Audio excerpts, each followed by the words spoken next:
So if we have our Bibles open to Genesis chapter 14, starting in verse 17, we'll invite up Brother Dietz, and he's going to handle our reading for us.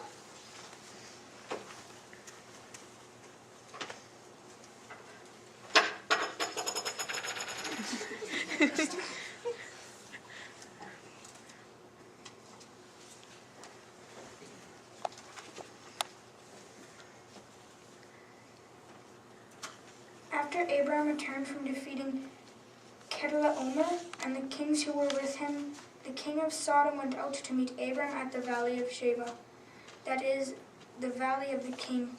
And Melchizedek, king of Salem, brought out bread and wine, and he was priest of the Most High God. Then he blessed him and said, "Blessed be Abram by the Most High God, maker of heaven and earth." And he praised the Most High God, who has handed your oppressors over to you. And Abram gave him a tenth of everything. After that, king of Sodom said to Abram, "Give me the people, but take the goods for yourself."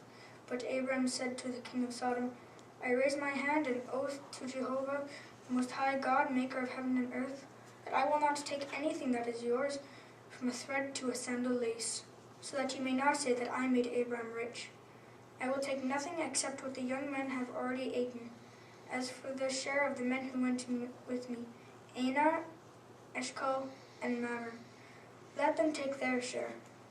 After this, the word of Jehovah came to Abram in a vision, saying, "Do not fear, Abram. I am a shield for you. Your reward will be very great."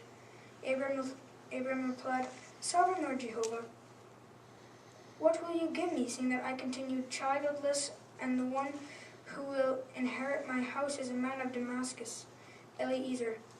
Abram added, "You have given me no offspring, and a member of my household is succeeding me as heir.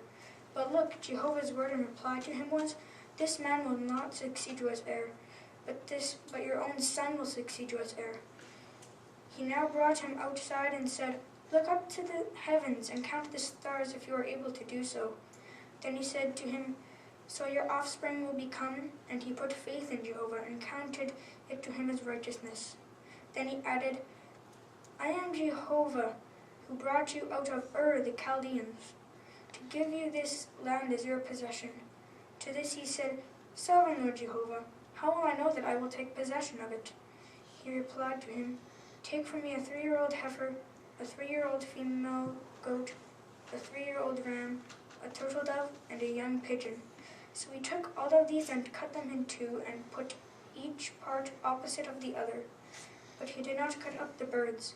Then the birds of prey began to descend on the carcasses, but Abram kept driving them away.